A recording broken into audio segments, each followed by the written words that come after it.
The melanated woman has become the poster girl for abortion. When did that happen? When did black women fall so low?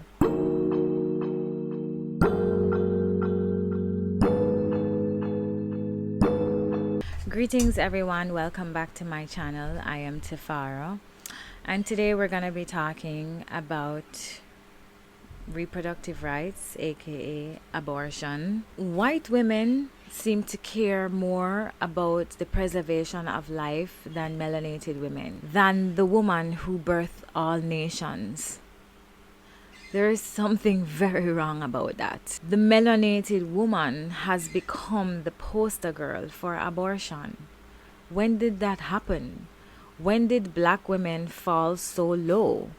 And I know a lot of you don't want to hear this. You get your feelings hurt every time we talk about our flaws, but I can't come on here all the time and pretend like we're perfect and there is nothing about us that needs fixing. It's not black girl magic every day. White women gave us feminism and introduced us to reproductive rights. Now we're on demon time and rapidly killing our babies, while white women are statistically more married, stay-at-home moms.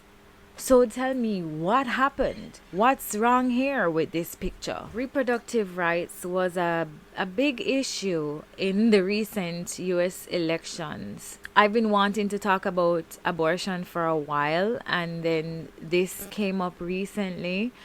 And I thought I'd just wait until after the elections because I don't want to be accused of trying to sway any votes in any direction. Camilla basically ran her campaign on abortion rights. I think it's very weird that a childless woman and a woman who is an advocate for trans women is promoting abortion to women. I don't know how black women don't find that odd. We're begging for the right to kill our babies. Well, we're begging for the right to be careless with our wombs, because that's what it really comes down to. Black women are famous more for having sex carelessly, partnering with a man who isn't committed or isn't up to par, right? And so it's easier to kill the life that is growing inside of you instead of dealing with the consequences of your decisions. Let's not be dishonest. Very few abortions are about medical emergencies, and I don't want to hear anything about abortions and miscarriages because those are pregnancies that terminated themselves. Like, there's literally nowhere in the world that anyone would be refused medical treatment when they have ectopic pregnancies or miscarriages. I've never heard of that. There is no case. It doesn't exist. Also, very few abortions are from rape and incest, right? And I do believe that there should be exceptions made for the victims of rape and incest. But most of the abortions that take place today aren't because of medical emergencies, rape, or incest. Most of them is just because of carelessness.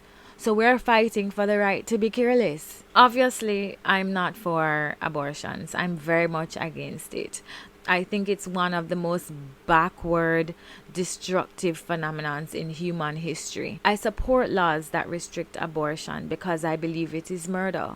And if we can't go around killing people, I don't see why this rule shouldn't apply to life that is growing in the womb. Women very close to me have done abortions, and I am there for them in the aftermath. But they all know where I stand on this. I don't pretty it up or pretend, right? Because I don't think that this behavior should be normalized. For some people, it's a rights issue. For me, it's a moral issue. You don't get to take an innocent life and live guilt-free. Your argument is my body, my choice. But we're not talking about your body part. We're talking about a life that is growing inside of you. This isn't cosmetic surgery, right? The life, the human, the being that is growing inside of you is not your body part. The other argument is that the government has no business deciding what you do with your body. Are you for real? The government decides what you do with your body every day. The state owns you.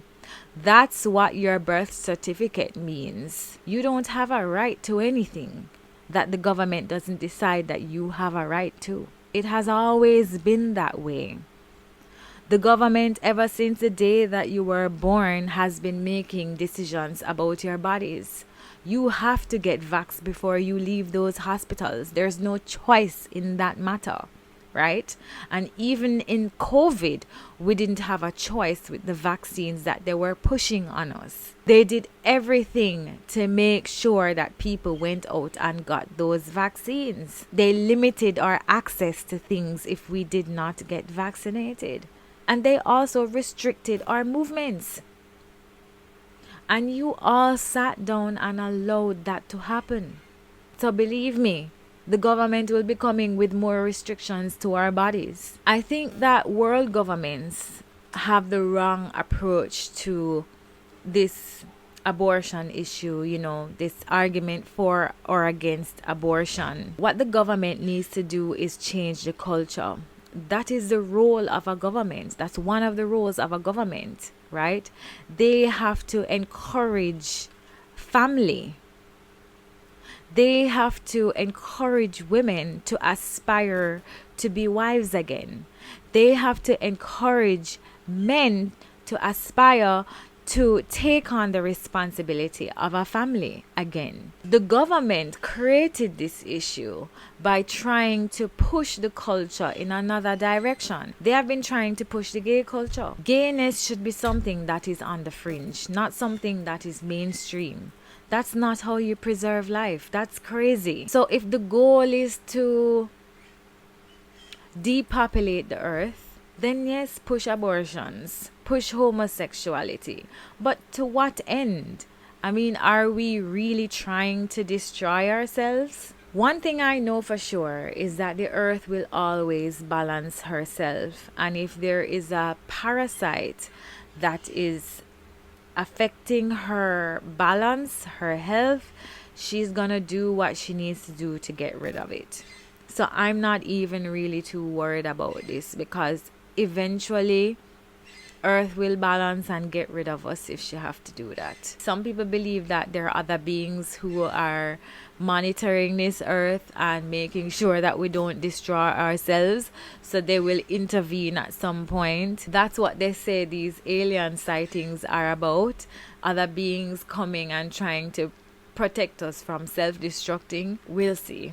But ultimately, what we're doing, this is not sustainable. And so I think we have to start looking ahead more.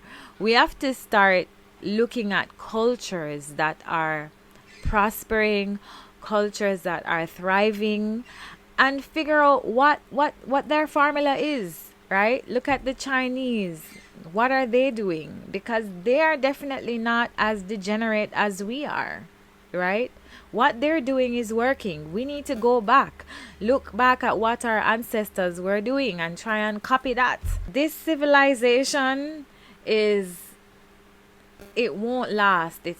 We don't even need another group of people to come in and destroy our civilization. It is self-destructing. Years from now, and I mean thousands of years from now, they will look back at this civilization and say, what the were those people doing? We haven't done anything that's worth really going down in history about. Let's be honest about it. When we compare ourselves to other civilizations, I think it was other people who went in and tried to impose their culture on others that killed some civilizations. But this particular one is definitely self-destructing. And I think thousands of years from now, when we're looking back at Western civilization, it will be the example of what we should never be again. So for me, this isn't a women's rights issue at all, because the women of a healthy society fight to preserve life. They don't fight for the right to take away life. That's how you know how low a society is. When the women are fighting for the right to take away life. That is how you know you're living in a dying civilization.